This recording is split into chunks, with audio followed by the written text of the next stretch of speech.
Boa noite, pessoal. E aí, tudo bem com vocês? Vamos continuar nossa disciplina? Então, estamos falando sobre endocrinologia, certo? Na última semana, terminamos de falar sobre uma doença chamada de diabetes insípidos, não é isso? Falamos sobre o seu diagnóstico, falamos sobre o seu tratamento e sobre o seu prognóstico, né? E, lógico, fisiopatogenia também, tá? Esta semana nós iremos falar, esta semana e provavelmente a outra, né? Provavelmente não irei terminar esta aula hoje, e aí nós dividiremos o final dessa aula em duas porçõezinhas menores, tá? Que agora nós iremos falar sobre distúrbio da tireoide. Como eu já falei para vocês, qualquer distúrbio endócrino, vocês têm que estar cientes de que temos que saber os eixos, tá? Eixo hipotálamo, hipófise e agora, neste caso, que nós iremos conversar, nós iremos falar sobre a glândula adrenal. Desculpa, sobre a glândula tireoide, né? Então, é necessário saber o eixo hipotálamo, hipófise, tireoide, para sabermos a fisiopatogenia, para sabermos o que, como diagnosticar e, logicamente, depois como tratar, certo? Então, é importante a gente compreender esse eixo, toda a fisiologia, para compreendermos a patologia, ok? Vamos ver o que temos para ver sobre esta doença. Bom, começando pelo básico, né, que é a localização da nossa glândula tireoide. Então, a glândula tireoide é uma glândula bilateral, tá? Presente, logicamente, em todos os vertebrados, certo? Ela está localizada onde? Está localizada lateralmente, né, do ladinho da nossa traqueia, só que logo abaixo da laringe. Então, lembram das cartilagens da laringe, né? Epiglote, cricóidea, aritenoidea, e tem uma cartilagem maior chamada de cartilagem tireoidea, tá? Então, quer dizer que a nossa glândula tireoide está localizada logo abaixo desta cartilagem chamada de cartilagem tireoidea, tá? E essa cartilagem faz parte da laringe. Ok? Então quer dizer que ela está localizada, pensa na gente, tá? Logo abaixo do nosso gogó, lateralmente a esse gogó, um pouquinho mais abaixo, tá? Sua função envolve o quê? Pegar o iodo da alimentação, concentrá-lo, né? E secretar o hormônio tireoideano. Eu preciso desse iodo da alimentação para secretar esse hormônio tireoideano, tá? Sem isso, a nossa glândula ela não funciona corretamente, tá? Então, essa é a função da nossa glândula e essa é a localização da nossa glândula tireoide. Então, tá aqui, né? A glândula tireoide, ela é única com relação à sua função, né? Que ela pega esse iodo, armazena e sintetiza os hormônios, tá? Ele sintetiza os hormônios chamados de T3 e T4, tetraiodo e o triiodo, tá?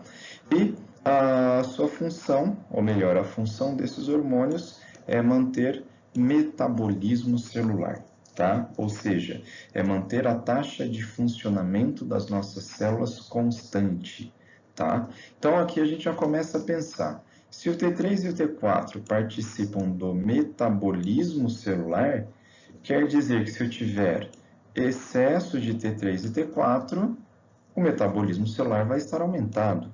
Se eu tiver diminuição de T3 e T4, meu metabolismo estará diminuído. Não é isso? Exato. Então, quer dizer que eu já começo a raciocinar nas doenças da tireoide, ou seja, um hipertireoidismo ou um hipotireoidismo, tá? E aqui só ilustrando, né? Olha só, essa é a cartilagem tireoidea, certo? Essa é a cartilagem tireoidea e olha só a glândula tireoide, tá? Então, essas são as glândulas, né? Essa glândula chamada de tireoide, tá? Aqui tem uma outra cartilagem que é a cricóidea, tireoide e a nossa glândula tireoide, ok? Então aqui só esquematizando, né, a localização dessa glândula. Normalmente nos animais ela não é palpável, tá? Ela vai ser palpável quando, certo? Ela será palpável quando ela aumentar de tamanho e vamos já pensar em algumas coisas que eu vou falar lá na frente, tá? Se a minha glândula, que está localizada aqui, lateralmente à traqueia, aumenta de tamanho, aumenta de volume, consequentemente o seu peso também aumenta. Se o peso dela vai aumentar, concorde que a gravidade vai exercer um papel e essas glândulas que eram para estar localizadas lá próximo à nossa cartilagem tireoidea, agora elas vão descer, mas não é que elas vão descer. O peso aumentado fará com que essas glândulas se desloquem para baixo. Consequentemente, elas estarão localizadas lá próximo à entrada do tórax, tá? Então, a glândula nessa região cervical, ventral, nós teremos um aumento de volume, né? Nós teremos um aumento de tamanho, e esse aumento de volume estará mais próximo à entrada do tórax, e não logo após a cartilagem tireoide, tá? Então, já é algo para nós pensarmos lá na semiologia, para nós avaliarmos essa glândula tireoide, ok? Então, os hormônios metabolicamente ativos são as iodotironinas, ou seja, triiodotironina e a tiroxina, ou tetraiodotironina, certo? Temos uma meia-vida, respectivamente. Tá? Então, a meia-vida do T3, em torno de 2 dias, e a meia-vida do T4, em torno de 7 dias. E aqui a gente já começa a fazer algumas correlações também. Tá? Vamos pensar da seguinte maneira: eu vou dosar esses hormônios no corpo do animal para ver se eles estão aumentando ou diminuído. O que eu irei dar preferência é para aquele que tem uma meia-vida maior.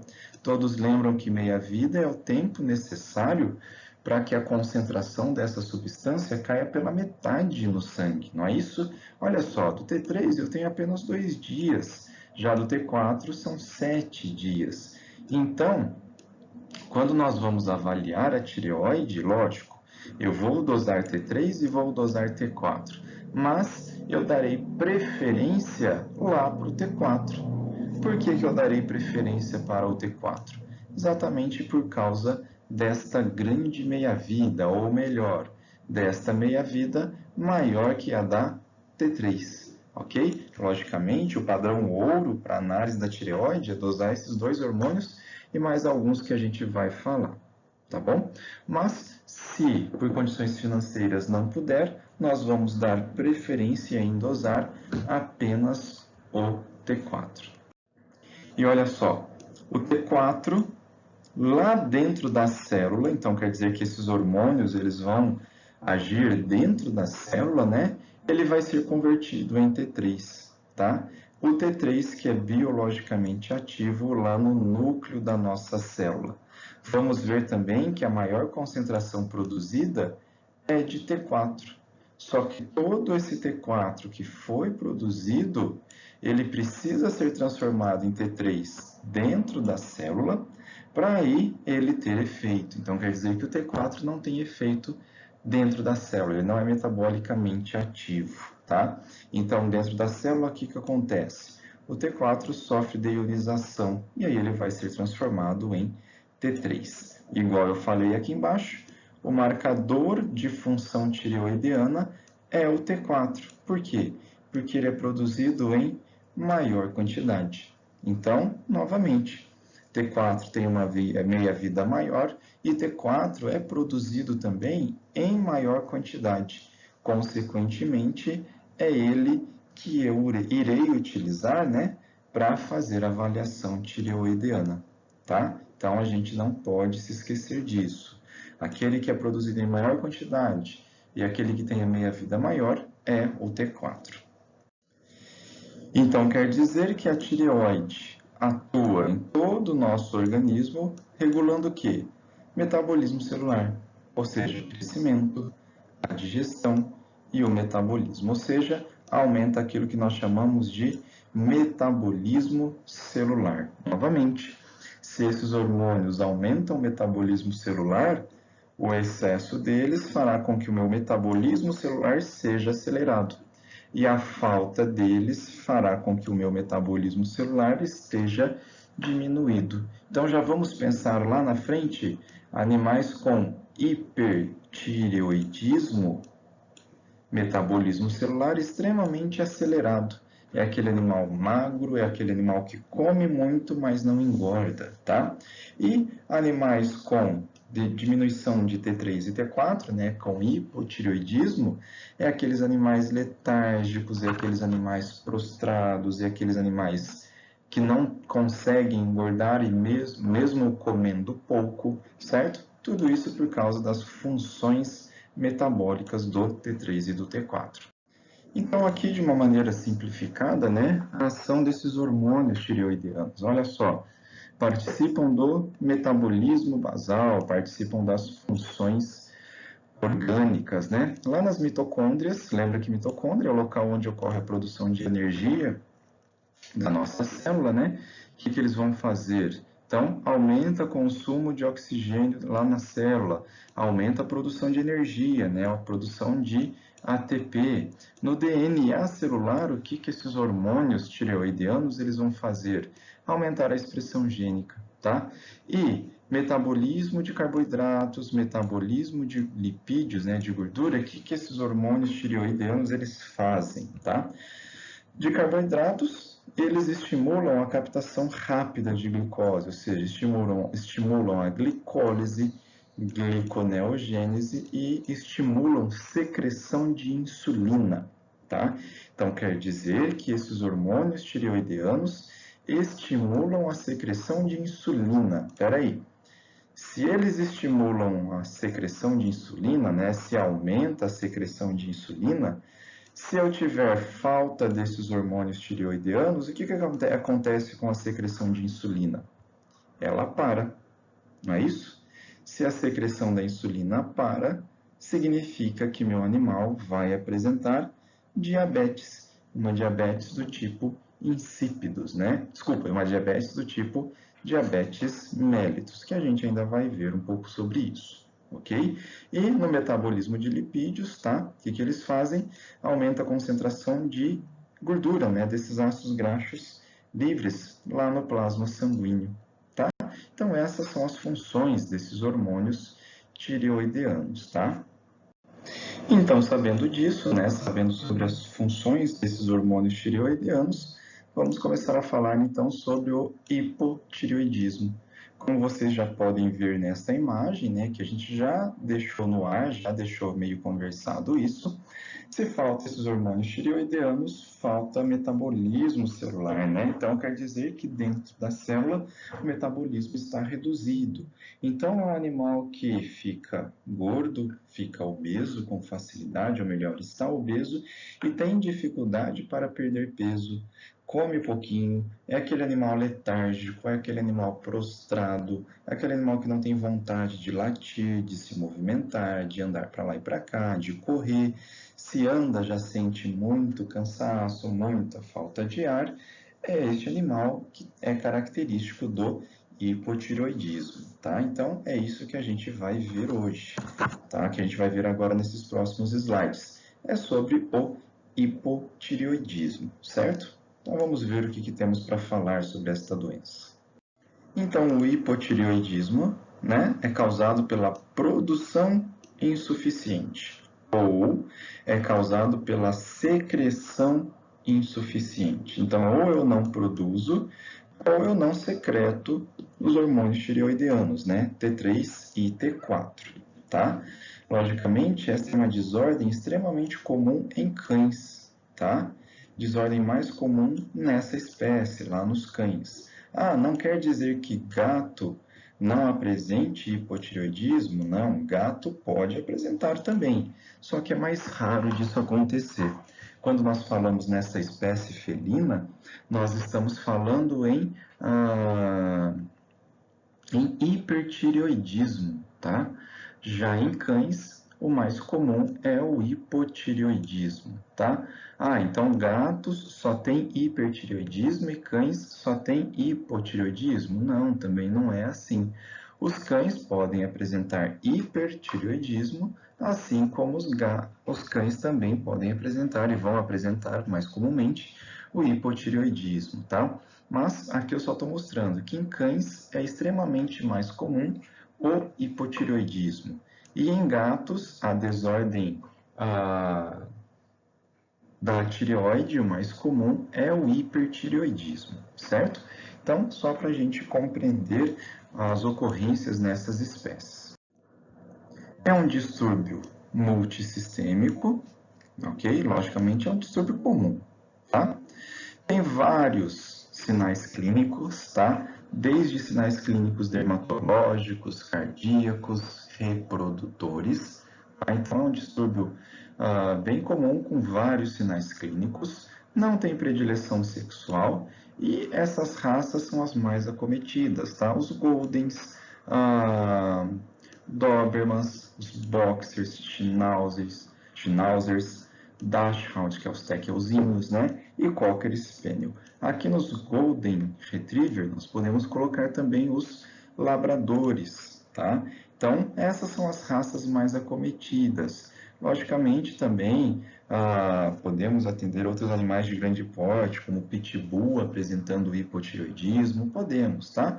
Só que essas raças são as mais comuns. Então, notem que são as raças de médio a grande porte, ok? Aqui a gente não está falando desses cães de pequeno porte, tá? Não quer dizer que um poodle, por exemplo, não vá apresentar hipotireoidismo. Ele pode apresentar, só que é mais comum nessas raças de médio a grande porte. Então agora vamos entender a fisiopatogenia, né, do hipotireoidismo. Ixi, aqui as setinhas, né, ficaram em cima das palavras, tá? Mas está tudo escrito hipotireoidismo, tá? Não se preocupem. Nós temos então o hipotireoidismo, chamado de hipotireoidismo primário, um hipotireoidismo secundário, um terciário e um congênito, tá? O hipotireoidismo congênito é aquele hipotireoidismo que o animal já nasce com essa situação, né? Então, é o que nós chamamos de cretinismo, tá? Então, o cretinismo é quando o animal já nasce com hipotireoidismo, tá?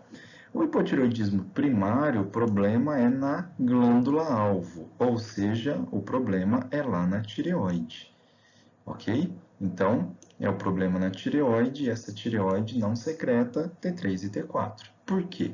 Ou porque eu tive um processo inflamatório, uma tireoidite linfocitária, né? O meu corpo começou a combater a minha tireoide, começou a produzir anticorpos contra a tireoide, ou porque as minhas tireoides, por exemplo, atrofiaram. Tá? Vamos pensar assim, tive um processo inflamatório, parou esse processo inflamatório e agora as glândulas atrofiaram, ok? Isso é o que nós chamamos de hipotireoidismo primário. Um hipotireoidismo secundário, tá? O hipotireoidismo secundário é o problema lá na hipófise, que é onde eu tenho deficiência na secreção de TSH. Se eu não tenho TSH, não tenho secreção de T3 e T4. Então, vocês precisam estar ligados ao eixo hipotálamo-hipófise tireoide. O hipotireoidismo terciário, meu problema é lá no hipotálamo, então eu não tenho secreção de TRH. E o hipotireoidismo congênito, como a gente já falou, o animal já nasce com essa situação, tá? Logicamente, o hipotireoidismo terciário não é relatado na medicina veterinária, tá? Então, a gente tem o hipotireoidismo primário e o hipotireoidismo secundário. Então, o mais comum a acontecer, né, é o hipotireoidismo primário, onde eu tenho uma destruição da glândula tireoide. Isso ocorre em mais de 95% dos casos. Então, mais de 95% dos casos de hipotireoidismo ocorre porque a nossa glândula foi destruída por um processo inflamatório. Olha só, uma tireoidite linfocitária, tá? Ou seja, foi destruída por um processo inflamatório que o meu corpo produziu. Então, o meu corpo começa a produzir hormônios contra essa glândula tireoide, tá? Então, tá aqui, ó, é uma destruição imunomediada, tenho a presença de anticorpos contra a minha glândula tireoide, tá? Histologicamente falando, eu tenho os meus linfócitos lá na glândula tireoide, tá? Por que que isso acontece? Por que que vai ocorrer essa destruição? Provavelmente por fatores genéticos, tá? Só que a forma mais comum do hipotireoidismo é o hipotireoidismo primário. Então, meu problema é lá na glândula, tá? Ou porque ela foi destruída, né? Ou é porque ela teve um processo inflamatório, ou porque ela atrofiou iatrogenicamente, né? Ou seja, ela simplesmente atrofiou, tá? Esse é o hipotireoidismo primário. Então, vimos no slide passado, né, que ela teve uma destruição imunomediada, tá? Ou ela pode entrar em atrofia, uma atrofia que a gente chama de atrofia idiopática, tá? Todo aquele tecido funcional é substituído por tecido adiposo. Se ela se atrofia simplesmente porque atrofiou, digamos assim, não ocorre um processo inflamatório, não tem uma causa conhecida, não tem produção de anticorpos contra esta glândula tireoide. E esse problema de atrofia pode ser meu problema principal, ou seja, eu tinha minha glândula normalzinha e agora ela resolveu atrofiar. Ela atrofiou, parou de funcionar. Ou essa atrofia da glândula tireoide pode ser o estágio final daquele processo imunológico. Ou seja, eu tive o processo inflamatório, né, aquela destruição imunomediada, meu corpo destruiu a minha glândula tireoide, e agora, o que acontece com essa glândula? Ela entra em atrofia, tá? Entra em atrofia, logicamente não funciona, né? Desde o processo inflamatório ela já não estava mais funcional, ok? Então é isso que acontece, é isso que vai acontecer pós-processo inflamatório também, certo? O hipotireoidismo secundário, tá? Como a gente já viu, o problema é lá na hipófise, porque eu não tenho secreção do TSH. Então tá aqui, ó, prejuízo na secreção do hormônio estimulante da tireoide, né, o TSH. Lembra, se eu não tenho TSH, eu não tenho T3 e não tenho T4, certo? Então isso vai ocorrer ocorrer pela falta de TSH, tá? Se eu não tenho estimulação da glândula pelo TSH, o que vai acontecer? Um tecido que não é estimulado, ele entra em atrofia, ok? Então, ele entra em atrofia porque falta TSH. Logicamente, isso é uma parcela pequena dos nossos casos, né? 5% dos casos de hipotireoidismo é decorrente desse hipotireoidismo secundário, ok? Falta TSH, não produz T3 e T4, glândula entra em atrofia e, consequentemente, ela deixa de funcionar. O hipotireoidismo secundário, né, também pode ser causado por tumores. Aqui está escrito tumores, tá? Tumores hipofisários. Logicamente, a incidência de tumores lá na hipófise ela já é um pouquinho mais rara, né? Então, é raro disso acontecer, tá? Ou o hipotireoidismo secundário, né, que é aquele hipotireoidismo hipofisário, pode ser decorrente, né, de uma supressão. Então, está escrito supressão aqui da função tireoideana, tá? Como? Através da utilização de glicocorticoides. Então, o excesso de glicocorticoides pode levar também à deficiência na secreção de TSH. Logicamente, utilização de glicocorticoides vai me levar a um outro problema antes de levar ao hipotireoidismo, né? E a incidência de tumores hipofisários, provavelmente esses tumores podem causar, lógico, tudo depende de como é o tumor, mas podem causar efeitos, né, sinais neurológicos e também levar ao hipotireoidismo, tá? Tudo depende do tamanho e da localização exata deste tipo de neoplasia, tá? O hipotireoidismo terciário, como a gente já falou, é aquele hipotireoidismo hipotalâmico. Então, lembra que o hipotireoidismo primário, meu problema é na tireoide. O hipotireoidismo secundário é na hipófise. E o hipotireoidismo terciário é no hipotálamo, tá? Então, lá no hipotálamo eu tenho secreção de TRH. Se eu tenho hipotireoidismo terciário, eu tenho secreção insuficiente de TRH. Tá? Então, tá aqui, deficiência na secreção do hormônio liberador de tireotropina, né? O nosso TRH. ou eu tenho deficiência na produção, ou eu tenho deficiência na liberação, ou, logicamente, deficiência nos dois. Não tenho relatos em cães, nós não temos relatos em cães desse hipotireoidismo terciário. Então quer dizer que não tem? Pode ter, ele só não é diagnosticado corretamente, tá? Mas a literatura não traz isso descrito em cães, ok?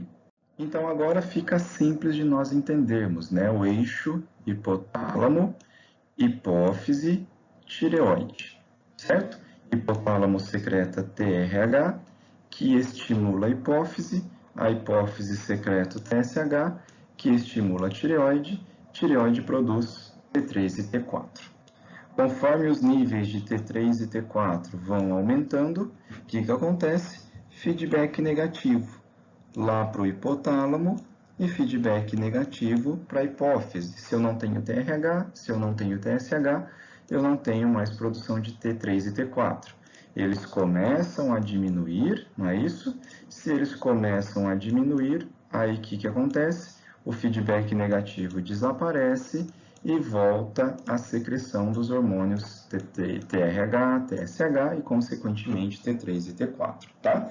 Então, essa é a fisiologia normal, ou melhor, fisiologia, porque fisiologia já é normal, né? Então, essa é a fisiologia do eixo hipotálamo, hipófise, tireoide, tá? Então, meu hipotireoidismo primário, onde que está o meu problema? Meu problema está aqui na tireoide. Por quê? Ou eu tive aquele processo imunológico que destruiu a minha glândula tireoide, né? Então eu não tenho produção de T3, não tenho produção de T4 por causa daquele processo autoimune, né? Ou porque minha tireoide simplesmente atrofiou, então ele deixa de produzir T3 e T4. Isso é o que nós chamamos de hipotireoidismo primário, tá? Não tenho mais função, minha glândula tireoide não funciona mais. O hipotireoidismo secundário, o que ele é? É quando eu tenho um problema lá na hipófise, ok? O que acontece? Para de produzir TSH. Se para de produzir TSH, concorda que a minha glândula tireoide não vai ser estimulada? Se ela não é estimulada, não tenho produção de T3 e T4, ok? Não tenho produção de T3 e T4, né? Esse feedback negativo desaparece. Meu hipotálamo está funcionando certinho e ele está até secretando altas concentrações de TRH. Só que a minha hipófise não está produzindo mais o TSH, tá? Lembra daquelas neoplasias, né, que a gente conversou? Neoplasias hipofisárias que promovem a diminuição na produção do TSH.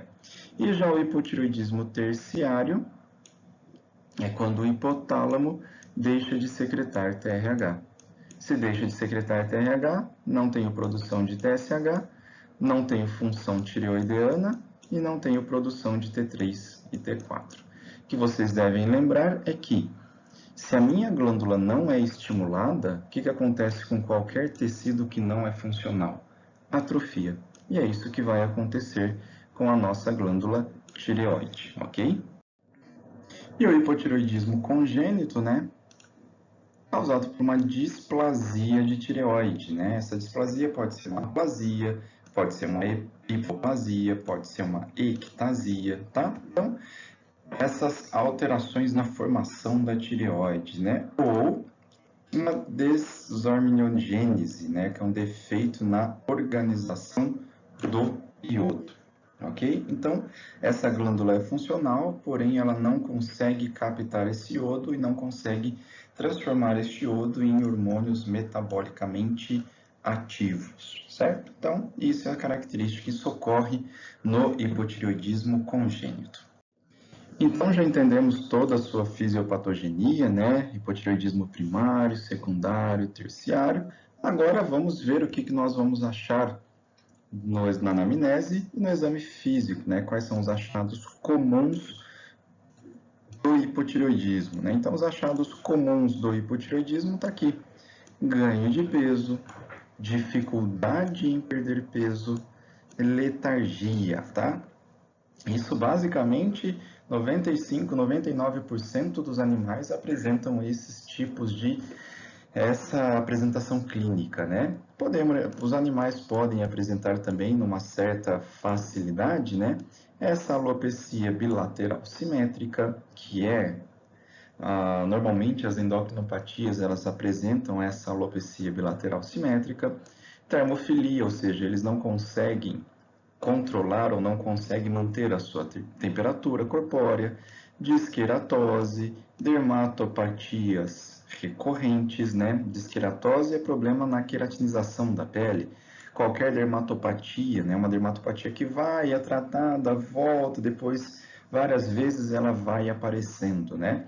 E outras situações que não são assim tão comuns, né? Logicamente, os animais apresentam, mas normalmente não é este o evento primário que o proprietário nota, que é anestro e bradicardia, né?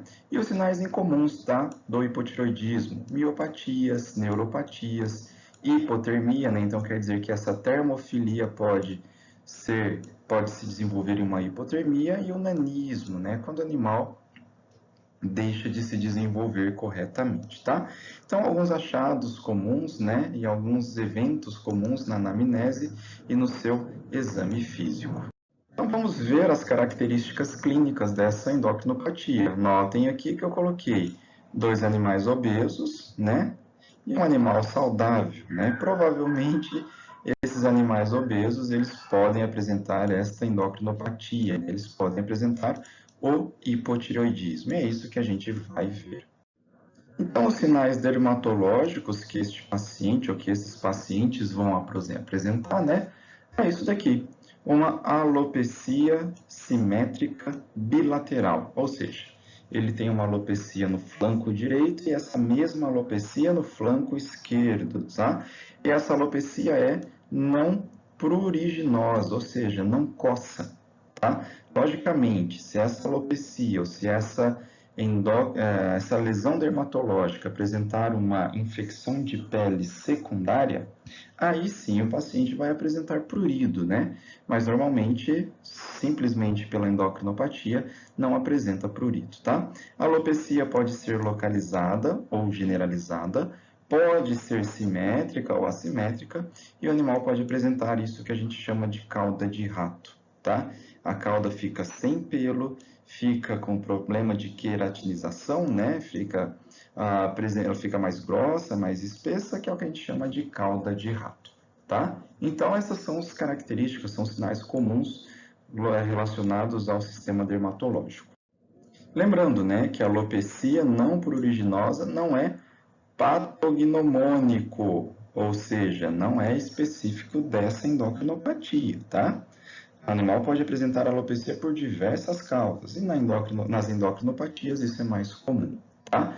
Só que essa alopecia não pruriginosa é um possível diagnóstico no cão com letargia e ganho de peso, desde que ele não apresente poliúria e polidipsia. É que nós ainda não vimos, né? A diabetes mellitus. Na diabetes mellitus, o animal tem letargia, tem aparentemente um ganho de peso e tem poliúria e tem polidipsia. No hipotireoidismo, ele não apresenta nem poliúria e nem polidipsia. Além disso, o que mais que ele pode apresentar dermatologicamente, né? Uma seborreia seca, oleosa, uma piodermite, né? Um processo inflamatório infeccioso, isso pode causar prurido, pelame seco, opaco, facilmente destacável, aquela hiperqueratose, né? Ou seja, eu tenho uma descamação e como se o animal tivesse com caspa, né? Você passa a mão e vê aquele monte de flocos, né? Aquela descamação furfurácea, no caso. Pode apresentar uma pele hiperpigmentada, aquela otite que nunca cura, né? O animal apresenta otite, vai, trata com um monte de remédio e essa otite permanece, tá? E o animal pode até apresentar também esse mixedema, que nada mais é do que um espessamento cutâneo, um espessamento dessa pele, tá? Então, esses são alguns sinais comuns também lá no sistema dermatológico. Fiquem atentos se o animal apresenta isso e, como na anamnese, também apresenta letargia, ganho de peso, aquelas características que a gente já abordou. Então, aqui, o que a gente consegue visualizar, né, essa seborreia seca, pode ver que o animal tem regiões com alopecia, né? Todas essas regiões está faltando a pelame, pelagem do animal. Além disso, o animal apresenta outras alterações, né? Como hiperkeratose, apresenta hiperkeratose lá nas patas, no focinho, né? Então apresenta outras alterações também. E se vocês notarem na mesa de exame, né, tá cheio de caspa, né? Tá cheio dessas descamações furfuráceas, ou seja, tá cheio dessas hiperkeratoses, tá? Isso é o que acontece no animal com hipotireoidismo. Lógico, não é só o hipotireoidismo que leva a isso. A seborreia oleosa, né? Então você nota que o animal também apresenta regiões onde ele tem alopecia e tem esse excesso de gordura ou esse excesso de oleosidade saindo da pele dele, né? Então, isso daqui é característico, né, de uma seborreia oleosa, logicamente, não é somente o animal com hipotireoidismo que vai apresentar isso, tá? As alopecias, né? Olha só, uma alopecia generalizada no cervical, no tronco, uma alopecia lá na região ventral e essa alopecia também seguida de hiperpigmentação, tá? Isso também pode se confundir, por exemplo, com malacisiose, com lesões fúngicas, tá? Então não é somente o hipotireoidismo. Logicamente, se o animal apresenta esses sinais clínicos junto com um histórico favorável a essa doença, né? Então fica característico. A cauda de rato, como a gente já mostrou, né, para vocês, de regiões aqui, lá na região glútea, né, também região do sistema tendinoso, semimembranoso, né, desculpa, apresentando uma rarefação pilosa e uma hiperpigmentação de pele. Além do animal apresentar lesões ou sinais dermatológicos, ele também pode apresentar sinais neuromusculares, tá? Quais são esses sinais neuromusculares? Lembra que o animal apresenta excesso de gordura circulante, não é isso? Como eu falei para vocês. Isso pode se acumular em volta, lá na região do perineuro e na região do endoneuro, tá? Que são as regiões que constituem o nosso ramo nervoso, tá? E isso pode levar a convulsões, ataxia e andar em círculos, tá? Que são sinais neuromusculares. Logicamente, não são sinais tão comuns acontecer, mas isso pode acontecer, tá? E tem também sinais decorrentes da desmielinização. Lembra que a bainha de mielina é responsável por transmitir ou por aumentar a velocidade da transmissão do impulso nervoso, né? Se eu não tenho essa bainha de mielina, não tem mais transmissão dessas informações, né? A mesma velocidade, que vai levar sinais neurológicos. Então, o animal pode apresentar sinais associados ao sistema vestibular, como inclinação de cabeça, estrabismo lateral, paralisia do nervo facial, exatamente por aquilo que nós conversamos no slide passado, né? Excesso de gordura circulante, essa gordura se acumula ao redor do nervo e pode levar a essas alterações. E sinais periféricos, né? Com paralisia de laringe, e aí se paralisa a laringe, o animal tem uma rouquidão, né, no latido, fraqueza e até atrofia muscular, tá? Notem que são sinais vagos, né? Ou seja, sinais inespecíficos dessa endocrinopatia. Quando a gente fala em sinais reprodutivos, tá aqui, ó, principalmente esse daqui. Ciclos estrais fracos ou silenciosos, né? O proprietário chega falando para vocês que o animal dele nem entra mais no cio, tá? Mas não é que não entra no cio, às vezes esse cio ele é silencioso e o proprietário não percebe isso, tá? Pode ocorrer também abortos, pode acontecer reabsorção fetal, tá? Em machos, ginecomastia, pelos ciclos estrais fracos ou silenciosos, também pode aumentar o intervalo, né, entre os estros, entre os cios, porque o metabolismo celular está diminuído, né? Então o animal não mantém suas funções, por exemplo, suas funções reprodutivas.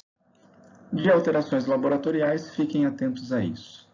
Excesso de colesterol e excesso de triglicérides circulantes, né? Então, uma hipercolesterolemia e uma hipertrigliceridemia, tá? Excesso dessas gorduras circulantes, tá? Excesso de gordura circulante, sinal clínico característico, anamnese ou histórico condizente, provavelmente o animal tenha e apresente hipotireoidismo, né? E as outras alterações laboratoriais, ó, linfopenia, leucopenia, anemia normocítica normocrômica, tá? Isso daqui é extremamente comum nos animais com hipotireoidismo, esse tipo de anemia, né? Uma anemia normocítica normocrômica. Então, essas são as principais alterações laboratoriais. E agora vamos falar desse cretinismo, né? Pela própria imagem aqui, vocês já conseguem ver dois animais da mesma ninhada, né? Um animal que se desenvolveu naturalmente, normalmente, e o irmãozinho dele que não se desenvolveu, né? Olha só, um animal com desenvolvimento normal e o outro animalzinho que aparentemente é mais jovem, né? Mais novo, mas não, são animais da mesma ninhada. É que esse daqui apresenta hipotireoidismo congênito, que é o que a gente chama de cretinismo, tá? Então vamos ver o que seria isso. Então o que vocês têm que ficar atentos a essa história, né? Olha só, o crescimento do animalzinho ele é retardado, ou seja, em comparação com os animaizinhos, com os irmãozinhos dele, né?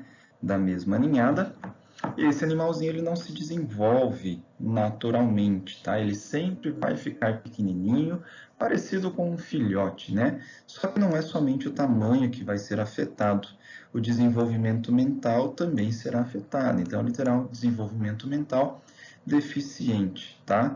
Olha só, não apresenta sinais de brincadeiras típicas em filhotes, né? Que é esse desenvolvimento mental.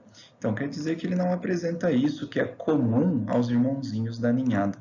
Além disso, não é simplesmente um animalzinho pequenininho, né? Ele tem um tamanho desproporcional do corpo, ou seja, cabeça grande, tronco amplo e quadrado e os membros curtos, tá? Um animalzinho realmente deficiente, um animalzinho que não teve o seu desenvolvimento completo, tá? Além disso, né, outro sinal clínico que vocês vão notar é a persistência daquela pelagem de filhote, daquele pelinho de filhote, tá? Além disso, a erupção dental ela é retardada, ou seja, continua com os dentinhos de leite praticamente, ou esses dentes de leite não caem, né? E vêm os dentes permanentes junto com os dentes de leite.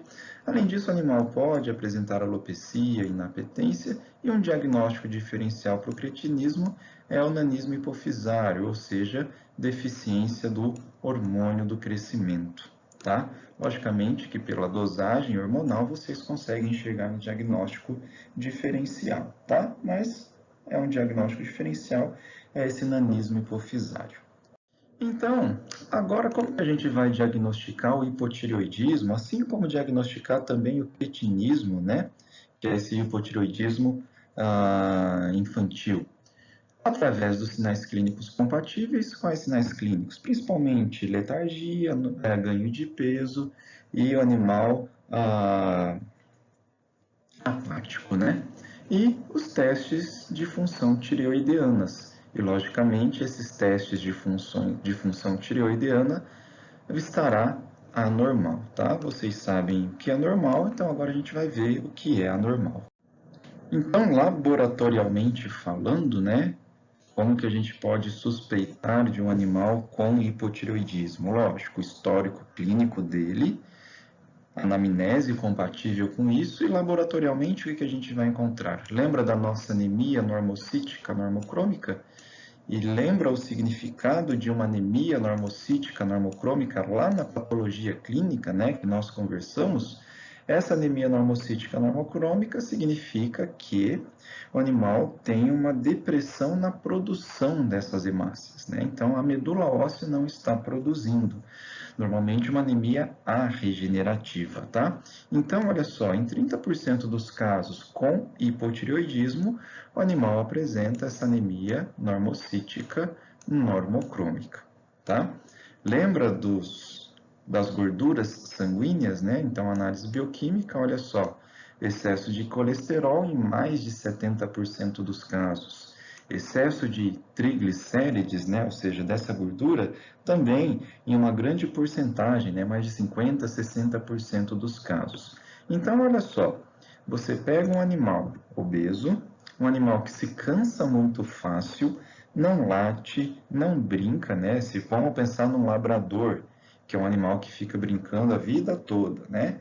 Pensa nesse animal, só que agora é um animal meio quieto, né? Um labrador. O proprietário, acho que é só porque ele é gordinho, que ele não brinca, que ele não se diverte, né? Mas aí você pega este animal, um animal que come pouco, mas mesmo assim tem dificuldade para emagrecer. E aí você vai fazer exames de rotina nele, né?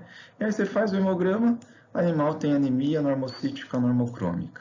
Se analisa a parte bioquímica, ele tem excesso de gordura circulante. Você examina o animal, ele já apresenta lesões cutâneas, né? Já tem algumas lesões cutâneas, algumas alopecias. Fiquem espertos que provavelmente teu animal pode apresentar hipotireoidismo, tá? Logicamente, apenas desse jeito a gente não confirma, tá? Mas isso já te dará um norte, né? Já mostrará para você que provavelmente esse animal tem hipotireoidismo. E o diagnóstico definitivo, né, para o hipotireoidismo é isso daqui, né? Dosar T3 e dosar T4. Podemos dosar o TSH? Sim. Podemos estimular com o TSH também e podemos estimular com o TRH, tá?